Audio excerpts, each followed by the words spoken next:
ಶಕ್ತಿಶಾಲಿ ಹುಣ್ಣಿಮೆ ದಿನದಂದು ಒಮ್ಮೆಯಾದರೂ ತೆಂಗಿನಕಾಯಿಯೊಂದಿಗೆ ಹೀಗೆ ಮಾಡಬೇಕು. ಹೀಗೆ ಮಾಡೋದ್ರಿಂದ ಅಪಾರ ಧನಲಾಭವಾಗುತ್ತದೆ. ತೆಂಗಿನಕಾಯಿಯೊಂದಿಗೆ ಹೀಗೆ ಮಾಡಿದರೆ ನಿಮ್ಮ ಹಣೆಬರಹ ಬದಲಾಗುತ್ತದೆ, ಅಪಾರ ಧನಲಾಭವಾಗುತ್ತದೆ. ತೆಂಗಿನಕಾಯಿಯೊಂದಿಗೆ ದೀಪವನ್ನು ಬೆಳಗಿಸಿದರೆ ಕೋಟಿ ಪೂಜೆಗಳ ಪುಣ್ಯ ಫಲವನ್ನು ಪಡೆಯಬಹುದು ಎಂದು ಶಾಸ್ತ್ರಗಳು ಹೇಳುತ್ತವೆ. ಸಕಲ ಸಂಪತ್ತುಗಳನ್ನು ತರುವ ದೀಪವೇ ತೆಂಗಿನಕಾಯಿಯಿಂದ ಬೆಳಗಿಸುವ ದೀಪ. ಈ ದೀಪವನ್ನು ಬೆಳಗಿಸುವುದರಿಂದ ನೀವು ಅನೇಕ ಶುಭ ಫಲಿತಾಂಶಗಳನ್ನು ಪಡೆಯಬಹುದು. ಜೀವನದಲ್ಲಿ ಒಮ್ಮೆಯಾದರೂ ತೆಂಗಿನಕಾಯಿಯಿಂದ ದೀಪವನ್ನು ಬೆಳಗಿಸಬೇಕು ಎಂದು ಪುರಾಣಗಳು ಹೇಳುತ್ತವೆ. ಮನೆಗೆ ಯಾವುದೇ ಕಷ್ಟಗಳಿದ್ದರೂ ನಿಮ್ಮ ಎಲ್ಲ ಕಷ್ಟಗಳನ್ನು ನಿವಾರಿಸಲು, ಕುಟುಂಬ ಸಮಸ್ಯೆಗಳು, ಅನಾರೋಗ್ಯ ಸಮಸ್ಯೆಗಳು, ಹಣದ ಸಮಸ್ಯೆಗಳು, ಸಾಲದ ತೊಂದರೆಗಳು, ಹೀಗೆ ಯಾವುದೇ ಸಮಸ್ಯೆಯಾದರೂ ಒಮ್ಮೆ ಆದರೂ ಈ ದೀಪವನ್ನು ಬೆಳಗಿಸಿ ನೋಡಿ, ಖಂಡಿತವಾಗಿಯೂ ನಿಮ್ಮ ಸಮಸ್ಯೆಗಳು ದೂರವಾಗುತ್ತವೆ. ಈ ದೀಪವನ್ನು ಬೆಳಗಿಸಿದರೆ ಆ ಪರಮೇಶ್ವರನ ಅನುಗ್ರಹದಿಂದ ಖಂಡಿತವಾಗಿಯೂ ನಿಮ್ಮ ಎಲ್ಲ ಕಷ್ಟಗಳು ದೂರವಾಗುತ್ತವೆ. ನೀವು ಬಯಸಿದ ಆಸೆಗಳು ಈಡೇರುತ್ತವೆ. ತೆಂಗಿನಕಾಯಿ ದೀಪವನ್ನು ಬೆಳಗಿಸಬೇಕು ಅಂದರೆ ಯಾವ ನಿಯಮಗಳನ್ನು ಪಾಲಿಸಬೇಕು ಎಂಬುದರ ಬಗ್ಗೆ ಈಗ ನಾವು ಈ ವಿಡಿಯೋ ಮೂಲಕ ವಿವರವಾಗಿ ತಿಳಿದುಕೊಳ್ಳೋಣ. ಸ್ನೇಹಿತರೆ, ಮೊದಲು ಈ ವಿಡಿಯೋಗೆ ಒಂದು ಲೈಕ್ ಕೊಡಿ. ಅದೇ ರೀತಿ ನಮ್ಮ ಚಾನಲ್ನ ಸಬ್ಸ್ಕ್ರೈಬ್ ಮಾಡಿಕೊಂಡು ನಮಗೆ ಬೆಂಬಲ ನೀಡಿ. ಏಕೆಂದರೆ ನಿಮ್ಮ ಬೆಂಬಲ ನನಗೆ ಬಹಳ ಮುಖ್ಯ. ಎಲ್ಲರೂ ಭಕ್ತಿಯಿಂದ ಓಂ ನಮಃ ಶಿವಾಯ ಅಂತ ಕಮೆಂಟ್ ಮಾಡಿ. ದೇವತೆಗಳಿಗೂ ದೇವರಾದ ಪರಮೇಶ್ವರನಿಗೆ 3 ಕಣ್ಣುಗಳಿವೆ. ಅದೇ ರೀತಿ ತೆಂಗಿನಕಾಯಿಗೂ 3 ಕಣ್ಣುಗಳಿವೆ. ಆದ್ದರಿಂದ ಪರಮೇಶ್ವರನಿಗೂ ಮತ್ತು ತೆಂಗಿನಕಾಯಿಗೂ ಬಹಳ ನಂಟಿದೆ. ತೆಂಗಿನಕಾಯಿಯಲ್ಲಿ ತ್ರಿಮೂರ್ತಿಗಳು ನೆಲೆಸಿರುತ್ತಾರೆ. ಸಂಪತ್ತಿನ ದೇವತೆಯಾದ ಶ್ರೀ ಮಹಾಲಕ್ಷ್ಮಿ ದೇವಿಗೂ ಕೂಡ ತೆಂಗಿನಕಾಯಿ ಅಂದರೆ ಬಹಳ ಇಷ್ಟ. ಮುಕ್ಕೋಟಿ ದೇವತೆಗಳಿಗೂ ತೆಂಗಿನಕಾಯಿ ಬಹಳ ಪ್ರಿಯವಾದದ್ದು. ಆದ್ದರಿಂದ ನಾವು ಪೂಜೆ ಮಾಡುವಾಗ, ದೇವಸ್ಥಾನಕ್ಕೆ ಹೋಗುವಾಗ ಖಂಡಿತವಾಗಿಯೂ ದೇವರಿಗೆ ತೆಂಗಿನಕಾಯಿ ಒಡೆಯುತ್ತೇವೆ. ಇಂತಹ ಪವಿತ್ರವಾದ ತೆಂಗಿನಕಾಯಿ ದೀಪವನ್ನು ಹಚ್ಚಿದರೆ ಪೂರ್ವಜನ್ಮದ ಪಾಪಗಳೆಲ್ಲವೂ ದೂರವಾಗುತ್ತವೆ. ಅಲ್ಲಿ ರಾಜಯೋಗ ಅನ್ವಯಿಸುತ್ತದೆ.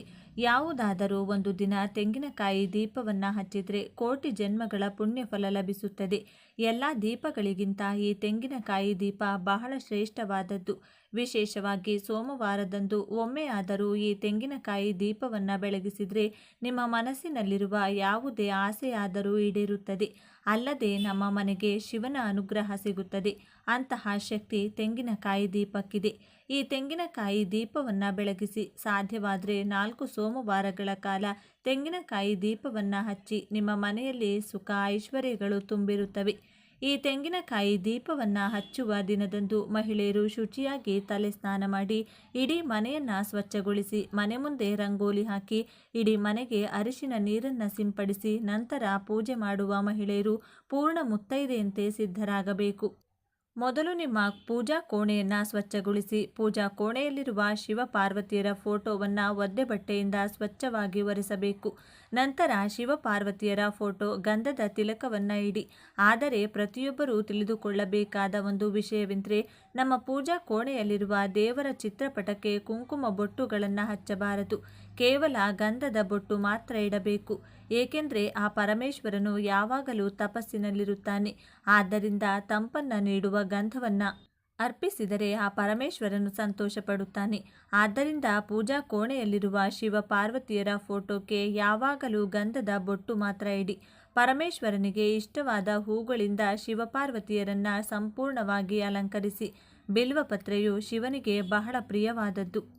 ಆದ್ದರಿಂದ ತೆಂಗಿನಕಾಯಿ ದೀಪವನ್ನು ಬೆಳಗಿಸುವಾಗ ಶಿವನಿಗೆ ಇಷ್ಟವಾದ ಬಿಲ್ವಪತ್ರೆಗಳನ್ನು ಹಾಗೆ ಬಿಳಿ ಹೂಗಳನ್ನು ಅರ್ಪಿಸುವುದರಿಂದ ನೀವು ಮಾಡುವ ಪೂಜೆಗೆ ತ್ರಿಗುಣ ಪುಣ್ಯಫಲ ಲಭಿಸುತ್ತದೆ. ಬಿಲ್ವಪತ್ರೆ ಲಭ್ಯವಿಲ್ಲದವರು ಬಿಳಿ ಎಕ್ಕದ ಹೂಗಳನ್ನು ನೇರವಾಗಿ ಬಳಸಬಹುದು. ಸಣ್ಣ ಮಲ್ಲಿಗೆ ಹೂಗಳು, ಪಾರಿಜಾತ ಹೂಗಳು ಅಥವಾ ಶಂಖಪುಷ್ಪಗಳನ್ನು ಶಿವನಿಗೆ ಅರ್ಪಿಸಿ. ನಿಮಗೆ ಲಭ್ಯವಿರುವ ಹೂಗಳಿಂದ ಶಿವನನ್ನು ಪೂಜಿಸಿ. ವ್ಯಾಪಾರ ಮಾಡುವವರು ಗಣಗಲೆ ಹೂಗಳಿಂದ ಶಿವನನ್ನು ಪೂಜಿಸಿದರೆ ನಿಮ್ಮ ವ್ಯಾಪಾರವು ಉತ್ತಮವಾಗಿ ಅಭಿವೃದ್ಧಿ ಹೊಂದುತ್ತದೆ. ಶಂಖಪುಷ್ಪದಿಂದ ಶಿವನನ್ನು ಪೂಜಿಸಿದರೆ ಹಣದ ಸಮಸ್ಯೆಗಳೆಲ್ಲವೂ ನಿವಾರಣೆಯಾಗುತ್ತವೆ. ನಿಮ್ಮ ಮನೆಗೆ ಅಪಾರ ಸಂಪತ್ತು ಬರುತ್ತದೆ. ಎಕ್ಕದ ಹೂಗಳಿಂದ ಶಿವನನ್ನು ಪೂಜಿಸಿದರೆ 7 ತಲೆಮಾರುಗಳವರೆಗೂ ಐಶ್ವರ್ಯ ಪ್ರಾಪ್ತಿಯಾಗುತ್ತದೆ. ಬೆಲ್ಲದ ಹಣ್ಣನ್ನು ಶಿವನಿಗೆ ಅರ್ಪಿಸಿದರೆ ಪುತ್ರ ಸಂತಾನ ಪ್ರಾಪ್ತಿಯಾಗುತ್ತದೆ. ಈ ರೀತಿಯಾಗಿ ವಿವಿಧ ರೀತಿಯ ಹೂಗಳಿಂದ ಶಿವ ಪಾರ್ವತಿಯರ ಚಿತ್ರಗಳನ್ನು ಸುಂದರವಾಗಿ ಅಲಂಕರಿಸಿ ಶಿವನ ಚಿತ್ರದ ಎದುರು ಅಷ್ಟದಳ ಪದ್ಮ ರಂಗೋಲಿ ಹಾಕಿ ಅದರ ಮೇಲೆ ಅರಿಶಿನ ಕುಂಕುಮ ಹಾಕಿ ರಂಗೋಲಿಯ ಮೇಲೆ ಒಂದು ತಟ್ಟೆ ಅಥವಾ ಒಂದು ವಿಸ್ತಾರಕ್ಕೂ ಇಡಿ. ಸ್ಟೀಲ್ ತಟ್ಟೆಗಳನ್ನು ಮಾತ್ರ ಬಳಸಬಾರದು. ಈ ತಟ್ಟೆಗಳ ಮೇಲೆ ಗಂಧದಿಂದ ಓಂ ಎಂದು ಬರೆಯಿರಿ. ನಂತರ ಈ ತಟ್ಟೆಯ ಮೇಲೆ 3 ಹಿಡಿ ಅಕ್ಕಿ ಹಾಕಿ ಆ ಅಕ್ಕಿಯ ಮೇಲೆ ಸ್ವಲ್ಪ ಅರಿಶಿನ ಕುಂಕುಮ ಹಾಕಿ ಈ ಅಕ್ಕಿಯ ಮೇಲೆ ತೆಂಗಿನ ಚಿಪ್ಪನ್ನು ಇಟ್ಟು ದೀಪವನ್ನು ಬೆಳಗಿಸಬೇಕು. ಆದ್ದರಿಂದ ಮೊದಲು ಒಂದು ಉತ್ತಮ ತೆಂಗಿನಕಾಯಿಯನ್ನು ತೆಗೆದುಕೊಂಡು ಅದನ್ನು ಕೈಯಲ್ಲಿ ಹಿಡಿದು ಮನಸ್ಸನ್ನು ಕೇಂದ್ರೀಕರಿಸಿ ಶಿವನಿಗೆ ನಮಸ್ಕರಿಸಿ ನಿಮ್ಮ ಗೋತ್ರ ನಾಮಗಳನ್ನು ಸಂಕಲ್ಪ ಮಾಡಿಕೊಂಡು ತೆಂಗಿನಕಾಯಿಯನ್ನು ಒಡೆದು ಅದರಲ್ಲಿರುವ ನೀರನ್ನು ಒಂದು ಗ್ಲಾಸ್ನಲ್ಲಿ ಸುರಿಯಿರಿ. ಪಕ್ಕಕ್ಕೆ ಇಡಿ. ತೆಂಗಿನಕಾಯಿ 2 ಸಮಾನ ಭಾಗಗಳಾಗಿ ಒಡೆಯಬೇಕು. ಅಂದರೆ ಸಮಾನವಾಗಿ ಒಡೆಯಬೇಕು. 3 ಕಣ್ಣುಗಳಿರುವ ತೆಂಗಿನ ಚಿಪ್ಪನ್ನು ತೆಗೆದುಕೊಂಡು ನಾರನ್ನು ಸಂಪೂರ್ಣವಾಗಿ ತೆಗೆದುಹಾಕಿ ತಟ್ಟೆಯಲ್ಲಿರುವ ಅಕ್ಕಿಯ ಮೇಲೆ ಇಟ್ಟು ಕೊನೆಯಲ್ಲಿ ನಮಸ್ಕರಿಸಿ. ಈ ತೆಂಗಿನ ಚಿಪ್ಪಿಗೆ ಕುಂಕುಮದ ಬೊಟ್ಟಿಟ್ಟು ಎಳ್ಳೆಣ್ಣೆ ಅಥವಾ ತೆಂಗಿನ ಎಣ್ಣೆ ಅಥವಾ ಹಸುವಿನ ತುಪ್ಪವನ್ನು ಸುರಿಯಬೇಕು. ಎಳ್ಳೆಣ್ಣೆಯಿಂದ ದೀಪವನ್ನು ಬೆಳಗಿಸಿದರೆ ಕುಜದೋಷಗಳು, ರಾಹುಕೇತು ದೋಷಗಳು, ಅಷ್ಟಮ ಶನಿ ದೋಷಗಳು ಹೀಗೆ ನಿಮ್ಮ ಜಾತಕದಲ್ಲಿರುವ ಎಲ್ಲ ದೋಷಗಳು ನಿವಾರಣೆಯಾಗುತ್ತವೆ. ತೆಂಗಿನ ಎಣ್ಣೆಯಿಂದ ದೀಪ ಹಚ್ಚಿದರೆ ನಿಮ್ಮ ಹಣದ ಸಮಸ್ಯೆಗಳು, ಸಾಲದ ಸಮಸ್ಯೆಗಳೆಲ್ಲವೂ ದೂರವಾಗುತ್ತವೆ. ಇನ್ನು ಎಲ್ಲಕ್ಕಿಂತ ಇದು ತುಂಬ ಶ್ರೇಷ್ಠವಾದದ್ದು. ಹಸುವಿನ ತುಪ್ಪದಿಂದ ದೀಪ ಹಚ್ಚಿದರೆ ಮುಕ್ಕೋಟಿ ದೇವತೆಗಳು ಸಂತೃಪ್ತರಾಗುತ್ತಾರೆ. ಈ ರೀತಿ ನಿಮಗೆ ಲಭ್ಯವಿರುವ ಎಣ್ಣೆಯನ್ನು ತೆಂಗಿನ ಚಿಪ್ಪಿನಲ್ಲಿ ಹಾಕಿ 3 ಜ್ಯೋತಿಗಳನ್ನು ಹಚ್ಚಬೇಕು. 2 ಬತ್ತಿಗಳನ್ನು ಸೇರಿಸಿ 1 ಜ್ಯೋತಿ ಹಚ್ಚಿ ಹೀಗೆ ಒಟ್ಟು 6 ಬತ್ತಿಗಳಿಂದ 3 ಜ್ಯೋತಿಗಳನ್ನು ಹಚ್ಚಬೇಕು. ಈ ದೀಪವನ್ನು ಬೆಳಗಿದ ತಕ್ಷಣ 3 ಕೋಟಿ ದೇವರುಗಳು ಪ್ರತ್ಯಕ್ಷರಾಗುತ್ತಾರೆ. ಆದ್ದರಿಂದ ಈ ತೆಂಗಿನ ದೀಪಕ್ಕೆ ನಮಸ್ಕರಿಸಿ ನಿಮ್ಮ ಎಲ್ಲ ಕಷ್ಟಗಳು ಬೇಗನೆ ದೂರವಾಗಬೇಕೆಂದು ಆ ಪರಮೇಶ್ವರನಿಗೆ ಹೇಳಿಕೊಂಡು ನಮಸ್ಕರಿಸಿ. ಅದೇ ರೀತಿ ದೀಪದ ಬಳಿ ಹೂಗಳು ಮತ್ತು ಅಕ್ಷತೆಗಳನ್ನು ಹಾಕಿ ತೆಂಗಿನಕಾಯಿ ಒಡೆದಾಗ ತೆಂಗಿನ ನೀರು ಬರುತ್ತದೆ ಅಲ್ಲವೇ, ಆ ತೆಂಗಿನ ನೀರನ್ನು ಪೂಜೆಯ ಹಿನ್ನೆಲೆಯಾಗಿ ಇಟ್ಟುಕೊಳ್ಳಬಹುದು. ಅದೇ ರೀತಿ ನೀವು ತೆಂಗಿನಕಾಯಿ ಒಡೆದಾಗ 2ನೇ ಸುತ್ತಿರುತ್ತದೆ ಅಲ್ಲವೇ, ಆ ಚಕ್ಕೆ ಇರುವ ತೆಂಗಿನಕಾಯಿಯನ್ನು ಸಣ್ಣ ಸಣ್ಣ ತುಂಡುಗಳಾಗಿ ಕತ್ತರಿಸಿ ಅದಕ್ಕೆ ಸ್ವಲ್ಪ ಸಕ್ಕರೆ ಬೆರೆಸಿ ಶಿವಯ್ಯನಿಗೆ ನೈವೇದ್ಯವಾಗಿ ಅರ್ಪಿಸಬಹುದು. ಇನ್ನು ಕೊನೆಯದಾಗಿ ಈ ತೆಂಗಿನಕಾಯಿ ದೀಪಕ್ಕೆ ಆರತಿ ಬೆಳಗಿ ಶಿವಯ್ಯನಿಗೆ ನಮಸ್ಕಾರ ಮಾಡಿ 3 ಪ್ರದಕ್ಷಿಣೆಗಳನ್ನು ಮಾಡಿ ನಿಮ್ಮ ಪೂಜೆಯನ್ನು ಮುಗಿಸಬಹುದು. ಈ ದೀಪವನ್ನು ಬೆಳಗಿದ್ರೆ ನಿಮ್ಮ ಕುಟುಂಬಕ್ಕೆ ಶಿವಯ್ಯನ ಸಂಪೂರ್ಣ ಅನುಗ್ರಹ ಲಭಿಸುತ್ತದೆ. ನಿಮ್ಮ ಕುಟುಂಬಕ್ಕೆ ಯಾವುದೇ ಕಷ್ಟಗಳು ಬರದಂತೆ ಆ ಪರಮೇಶ್ವರನು ರಕ್ಷಿಸುತ್ತಾನೆ. ಆದ್ದರಿಂದ ಒಮ್ಮೆಯಾದರೂ ತೆಂಗಿನಕಾಯಿ ದೀಪವನ್ನು ಹೀಗೆ ಬೆಳಗಿಸಿ ಶುಭ ಫಲಿತಾಂಶಗಳನ್ನು ಪಡೆಯಿರಿ. ಈ ದಿನ ಈ ಎಲೆಯನ್ನು ಮರೆಯದೆ ತಿನ್ನಬೇಕು. ತಿನ್ನೋದ್ರಿಂದ ನಿಮ್ಮ ಮನೆಯಲ್ಲಿ ಹಣದ ಮಳೆ ಸುರಿಯುತ್ತದೆ, ಕೇಳರಿಯದ ಅದೃಷ್ಟ ಬರುತ್ತದೆ, ಅಂತ್ಯವಿಲ್ಲದ ಐಶ್ವರ್ಯ ಪ್ರಾಪ್ತಿಯಾಗುತ್ತದೆ, ಆರೋಗ್ಯ ಸಮಸ್ಯೆಗಳು ದೂರವಾಗುತ್ತವೆ. ಈ ಎಲೆಯನ್ನು ತಿನ್ನುವುದು ಆರೋಗ್ಯಕ್ಕೆ ತುಂಬ ಒಳ್ಳೆಯದು ಎಂದು ಶಾಸ್ತ್ರಗಳು ಸಹ ಹೇಳುತ್ತವೆ. ಒಮ್ಮೆ ಆದರೂ ಬಸಳೆ ಸೊಪ್ಪಿನ ಎಲೆಗಳನ್ನು ತಿನ್ನಬೇಕೆಂದು ಶಾಸ್ತ್ರಗಳು ಹೇಳುತ್ತವೆ. ಅಂದರೆ ಬಸಳೆ ಸೊಪ್ಪನ್ನು ಬೇಯಿಸಿ ತಿನ್ನಬೇಕು ಅಥವಾ ಪಲ್ಯವನ್ನಾದರೂ ಮಾಡಿಕೊಂಡು ತಿನ್ನಬೇಕು. ಅನೇಕರಿಗೆ ಈ ವಿಷಯ ತಿಳಿದಿದೆ. ಈ ಬಸಳೆ ಸೊಪ್ಪನ್ನು ತಿನ್ನೋದ್ರಿಂದ ಕೇಳರಿಯದ ಅದೃಷ್ಟ ನಮ್ಮನ್ನು ಆವರಿಸುತ್ತದೆ, ಅಕ್ಷಯ ಐಶ್ವರ್ಯ ಬರುತ್ತದೆ, ಶಿವಾನುಗ್ರಹ ಉಂಟಾಗುತ್ತದೆ, ಆರೋಗ್ಯಕ್ಕೂ ಕೂಡ ತುಂಬ ಒಳ್ಳೆಯದು. ಆದ್ದರಿಂದ ಒಮ್ಮೆ ಆದರೂ ಬಸಳೆ ಸೊಪ್ಪನ್ನು ತಿನ್ನಿ. ಬಸಳೆ ಸೊಪ್ಪು ತುಂಬ ಒಳ್ಳೆಯದು. ಬಸಳೆ ಸೊಪ್ಪು ತಿನ್ನೋದ್ರಿಂದ ಚುರುಕುತನ ಹೆಚ್ಚುತ್ತದೆ. ಬಸಳೆ ಸೊಪ್ಪು ನಮ್ಮ ರಾಜ್ಯಗಳಲ್ಲಿ ಹೇರಳವಾಗಿ ಸಿಗುತ್ತದೆ. ಈ ಎಲೆ ತಿನ್ನೋದ್ರಿಂದ ಮಾನಸಿಕ ರೋಗಗಳು ಕಡಿಮೆಯಾಗುತ್ತವೆ. ಅಷ್ಟೇ ಅಲ್ಲದೆ ಈ ಎಲೆಗಳನ್ನು ತಿನ್ನೋದ್ರಿಂದ ದೇಹದಲ್ಲಿನ ತ್ಯಾಜ್ಯಗಳು ಹೊರಹಾಕಲ್ಪಡುತ್ತವೆ, ಕಣ್ಣಿನ ದೃಷ್ಟಿ ಸುಧಾರಿಸುತ್ತದೆ. ಈ ಮಾಹಿತಿ ನಿಮಗೆ ಇಷ್ಟವಾಗಿದೆ ಎಂದು ನಾನು ಭಾವಿಸ್ತೇನೆ. ಈ ಮಾಹಿತಿಯನ್ನು ಲೈಕ್ ಮಾಡಿ, ಶೇರ್ ಮಾಡಿ, ನಮ್ಮ ಚಾನಲ್ನ ತಪ್ಪದೇ ಸಬ್ಸ್ಕ್ರೈಬ್ ಮಾಡಿಕೊಳ್ಳಿ. ಒಂದೊಳ್ಳೆ ಮಾಹಿತಿಯೊಂದಿಗೆ ಪುನಃ ಭೇಟಿಯಾಗೋಣ. ಅಲ್ಲಿಯವರೆಗೂ ನೋಡ್ತಾ ಇರಿ ನಮ್ಮ ಚಾನಲ್ನ. ಎಲ್ಲರೂ ಭಕ್ತಿಯಿಂದ ಓಂ ನಮಃ ಶಿವಾಯ ಅಂತ ಕಮೆಂಟ್ ಮಾಡಿ. ನಮ್ಮ ಸನಾತನ ಧರ್ಮದಲ್ಲಿ ಪ್ರತಿಯೊಂದು ತಿಂಗಳಿಗೂ ಒಂದು ವಿಶಿಷ್ಟವಾದ ಮಹತ್ವವಿದೆ. ಬ್ರಹ್ಮಾಂಡದ ಶಕ್ತಿಗಳು ಭೂಮಿಯ ಮೇಲೆ ಅತ್ಯಂತ ಪ್ರಬಲವಾಗಿ ಪ್ರವಹಿಸುವ ದಿನವಿದು. ಈ ದಿನ ದೇವತೆಗಳೆಲ್ಲರೂ ಭೂಮಿಗೆ ಇಳಿದು ಬರುತ್ತಾರೆಂದು ಪುರಾಣಗಳು ಸಾರುತ್ತವೆ. ಇಂದಿನ ಈ ವಿಡಿಯೋದಲ್ಲಿ ನಾವು ಈ ದಿನ ಮಾಡಲೇಬೇಕಾದ ಆ ಒಂದು ರಹಸ್ಯ ಪರಿಹಾರದ ಬಗ್ಗೆ ತಿಳಿಸಲಿದ್ದೇನೆ. ಒಂದು ವಿಶೇಷವಾದ ಮರವನ್ನು ಮುಟ್ಟೋದ್ರಿಂದ ನಿಮ್ಮ ಜನ್ಮಗಳ ಪಾಪಗಳು ಕಳೆದು ಹೋಗುತ್ತವೆ. ಅಂದರೆ ನೀವು ನಂಬ್ತೀರಾ? ಹೌದು, ಇದು ಶಾಸ್ತ್ರೋಕ್ತವಾದ ಸತ್ಯ. ಸಾಲದ ಬಾಧೆ, ದರಿದ್ರ ಯೋಗ, ಮನೆಯಲ್ಲಿ ಕಲಹ ಅಥವಾ ಎಷ್ಟೇ ದುಡಿದರೂ ಹಣ ನಿಲ್ಲುತ್ತಿಲ್ಲವೇ? ಹಾಗಾದರೆ ಇಂದಿನ ಈ ಆಧ್ಯಾತ್ಮಿಕ ಯಾತ್ರೆಯಲ್ಲಿ ನಾವು ಈ ಮಹಾಶುಭ ದಿನದಂದು ಯಾವ ಕೆಲಸ ಮಾಡಬೇಕು, ಯಾವುದನ್ನು ಮಾಡಬಾರದು ಮತ್ತು ನಿಮ್ಮ ಅದೃಷ್ಟವನ್ನು ಬದಲಿಸುವ ಆ ಮರದ ರಹಸ್ಯವೇನು ಎಂಬುದನ್ನು ಸಂಪೂರ್ಣವಾಗಿ ತಿಳಿಯೋಣ. ವಿಡಿಯೋವನ್ನು ಕೊನೆವರೆಗೂ ನೋಡಿ. ನಿಮ್ಮ ಜೀವನದ ದಿಕ್ಕನ್ನೇ ಬದಲಿಸುವ ಶಕ್ತಿ ಈ ಮಾಹಿತಿಗಿದೆ. ಮುಂದುವರಿಯುವ ಮುನ್ನ ಕಮೆಂಟ್ ಬಾಕ್ಸ್ನಲ್ಲಿ ಓಂ ಮಹಾಲಕ್ಷ್ಮಿ ನಮಃ ಅಥವಾ ಓಂ ಶ್ರೀಮನ್ನಾರಾಯಣ ಎಂದು ಕಮೆಂಟ್ ಮಾಡಿ. ವಿಡಿಯೋಗೆ ಒಂದು ಲೈಕ್ ಕೊಟ್ಟು ನಮ್ಮ ಚಾನೆಲ್ನ ಸಬ್ಸ್ಕ್ರೈಬ್ ಮಾಡಿಕೊಳ್ಳಿ. ಸ್ಕಂದ ಪುರಾಣದ ಪ್ರಕಾರ ಈ ದಿನ ಸಮುದ್ರ ಸ್ನಾನ ಮಾಡುವುದು ಕೋಟಿ ಜನ್ಮಗಳ ಪುಣ್ಯಕ್ಕೆ ಸಮಾನ. ಸಮುದ್ರಕ್ಕೆ ಹೋಗಲು ಸಾಧ್ಯವಾಗದವರು ಮನೆಯಲ್ಲಿಯೇ ಸ್ನಾನದ ನೀರಿಗೆ ಸ್ವಲ್ಪ ಗಂಗಾ ಜಲವನ್ನು ಬೆರೆಸಿ ಗಂಗಾ, ಗೋದಾವರಿ, ಕಾವೇರಿ ಮುಂತಾದ ಪುಣ್ಯ ನದಿಗಳ ಹೆಸರನ್ನು ಸ್ಮರಿಸುತ್ತಾ ಸ್ನಾನ ಮಾಡಬೇಕು. ಈ ದಿನ ಸಮುದ್ರಕ್ಕೆ ಅಳಲೆಕಾಯಿ ಅರ್ಪಿಸಿ ಸ್ನಾನ ಮಾಡೋದ್ರಿಂದ ನರದೃಷ್ಟಿ ಮತ್ತು ದೃಷ್ಟಿ ದೋಷಗಳು ದೂರವಾಗುತ್ತವೆ. ಈ ದಿನ ನಿಮ್ಮ ಮನೆಗೆ ಮಹಾಲಕ್ಷ್ಮಿಯನ್ನು ಆಹ್ವಾನಿಸಲು ನೀವು ಮಾಡಬೇಕಾದ ಕೆಲವು ಪರಿಹಾರಗಳು: 1. ಹೊಸ್ತಿಲ ಪೂಜೆ ಮತ್ತು ರಕ್ಷಣೆ. ಈ ದಿನ ಬೆಳಗ್ಗೆ ಸ್ನಾನದ ನಂತರ 1 ಲೋಟ ನೀರಿಗೆ ಚಿಟಿಕೆ ಕುಂಕುಮ, 1 ಹನಿ ಹಾಲು ಮತ್ತು 2 ಲವಂಗದ ಪುಡಿಯನ್ನು ಬೆರೆಸಿ ಮನೆಯ ಮುಖ್ಯ ದ್ವಾರಕ್ಕೆ ಪ್ರೋಕ್ಷಣೆ ಮಾಡಬೇಕು. ಹೀಗೆ ಮಾಡೋದ್ರಿಂದ ಮನೆಯಲ್ಲಿರುವ ನಕಾರಾತ್ಮಕ ಶಕ್ತಿ ಓಡಿ ಹೋಗಿ ಮಹಾಲಕ್ಷ್ಮಿ ಸ್ಥಿರವಾಗಿ ನೆಲೆಸುತ್ತಾಳೆ. 2 ಕಪ್ಪು ದಾರದ ರಕ್ಷಾ ಕವಚ. ದೃಷ್ಟಿದೋಷದಿಂದ ವ್ಯಾಪಾರ ಅಥವಾ ಆರೋಗ್ಯ ಹದಗೆಡುತ್ತಿದ್ರೆ ಸಂಧ್ಯಾ ಸಮಯದಲ್ಲಿ 1 ಕಪ್ಪು ದಾರವನ್ನು ತೆಗೆದುಕೊಂಡು ಈ ಮಂತ್ರವನ್ನು 11 ಬಾರಿ ಪಠಿಸಿ. ಓಂ ಲಂ ಲಂ ದೃಷ್ಟಿ ನಿವಾರಯಾಮಿ ದೃಷ್ಟಿ ನಿವಾರಯಾಮಿ. ನಂತರ ಈ ದಾರವನ್ನು ಪುರುಷರು ಬಲಗಾಲಿಗೆ, ಮಹಿಳೆಯರು ಎಡಗಾಲಿಗೆ ಕಟ್ಟಿಕೊಳ್ಳಿ. ಇದು ನಿಮ್ಮನ್ನು ಶತ್ರು ಬಾಧೆಯಿಂದ ರಕ್ಷಿಸುತ್ತದೆ. ಈಗ ನಾವು ವಿಡಿಯೋದ ಅತ್ಯಂತ ಪ್ರಮುಖ ಭಾಗಕ್ಕೆ ಬಂದಿದ್ದೇವೆ. ಈ ದಿನ ಯಾವ ಮರವನ್ನು ಮುಟ್ಟಿದ್ರೆ ರಾಜಯೋಗ ದೊರೆಯುತ್ತದೆ? ಅದುವೇ ಬೇವಿನ ಮರ. ಬೇವಿನ ಮರವು ಸಾಕ್ಷಾತ್ ಆದಿಪರಾಶಕ್ತಿಯ ಸ್ವರೂಪ. ಈ ದಿನ ಬೇವಿನ ಮರಕ್ಕೆ 1 ಚೆಂಬು ನೀರನ್ನು ಅರ್ಪಿಸಿ 3 ಪ್ರದಕ್ಷಿಣೆ ಹಾಕಿ ಮರವನ್ನು ಸ್ಪರ್ಶಿಸಬೇಕು. ಬೇವಿನ ಗಾಳಿಯು ಆರೋಗ್ಯವನ್ನು ನೀಡಿದರೆ ಈ ವಿಶೇಷ ದಿನದ ಸ್ಪರ್ಶವು ನಿಮ್ಮ ದೇಹದಲ್ಲಿರುವ ನಕಾರಾತ್ಮಕ ಎನರ್ಜಿಯನ್ನು ಹೀರಿಕೊಂಡು ಸಕಾರಾತ್ಮಕ ಶಕ್ತಿಯನ್ನು ತುಂಬುತ್ತದೆ. ಇದರ ಜೊತೆಗೆ ಅಶ್ವತ್ಥ ಮರವನ್ನು ಪೂಜಿಸುವುದು ಅತ್ಯಂತ ಶ್ರೇಷ್ಠ. ಅಶ್ವತ್ಥ ಮರದಲ್ಲಿ ಲಕ್ಷ್ಮೀನಾರಾಯಣರು ನೆಲೆಸಿರುತ್ತಾರೆ. 2 ಅಶ್ವತ್ಥ ಎಲೆಗಳನ್ನು ಮನೆಗೆ ತಂದು ಪೂಜಾ ಕೋಣೆಯಲ್ಲಿಡುವುದರಿಂದ ಆರ್ಥಿಕ ಅಭಿವೃದ್ಧಿ ಖಂಡಿತ. ನೀವು ಮರವನ್ನು ಮುಟ್ಟುವಾಗ ಈ ಮಂತ್ರವನ್ನು ಜಪಿಸಿದರೆ ಇನ್ನೂ ಉತ್ತಮ ಫಲ ಇರುತ್ತದೆ. ಮೂಲತೋ ಬ್ರಹ್ಮರೂಪಾಯ ಮಧ್ಯತೋ ವಿಷ್ಣುರೂಪ ಅಗ್ರತಃ ಶಿವರೂಪಾಯ ವೃಕ್ಷರಾಜಯತೆ ನಮೋ ನಮಃ. ಪಂಡಿತರು ಹೇಳುವಂತೆ ಈ ದಿನ ನಿಂಬೆಹಣ್ಣಿನಿಂದ ಮಾಡುವ ಪರಿಹಾರವು ಅದ್ಭುತ ಫಲ ನೀಡುತ್ತದೆ. 1 ಹಣ್ಣಾದ ನಿಂಬೆಹಣ್ಣನ್ನು ತೆಗೆದುಕೊಳ್ಳಿ. 1 ವೀಳ್ಯದೆಲೆಯಲ್ಲಿ ಹಿಡಿ ಉಪ್ಪನ್ನು ಇಟ್ಟು ಅದರ ಮೇಲೆ ನಿಂಬೆಹಣ್ಣನ್ನು 4 ಭಾಗಗಳಾಗಿ ಪೂರ್ತಿ ಕತ್ತರಿಸದೆ ಸೀಳಿಡಿ. ಅದಕ್ಕೆ ಹಳದಿ ಕುಂಕುಮ ಹಚ್ಚಿ 2 ಲವಂಗಗಳನ್ನು ಚುಚ್ಚಿ ಈ ತಟ್ಟೆಯನ್ನು ಹಿಡಿದುಕೊಂಡು ಮನೆಯ ಎಲ್ಲ ಮೂಲೆಗಳಲ್ಲೂ ಸುತ್ತಿ ನಂತರ ಮನೆಯ ಹೊರಗೆ ಬಾಗಿಲ ಎಡಭಾಗದಲ್ಲಿ ಇಟ್ಟುಬಿಡಿ. ಮಾರನೇ ದಿನ ಅದನ್ನು ಜನರಿಲ್ಲದ ಕಡೆ ಎಸೆಯಿರಿ. ಇದು ಮನೆಯ ಮೇಲಿರುವ ಎಲ್ಲ ತಂತ್ರ ಮಂತ್ರ ಬಾಧೆಗಳನ್ನು ನಿವಾರಿಸುತ್ತದೆ.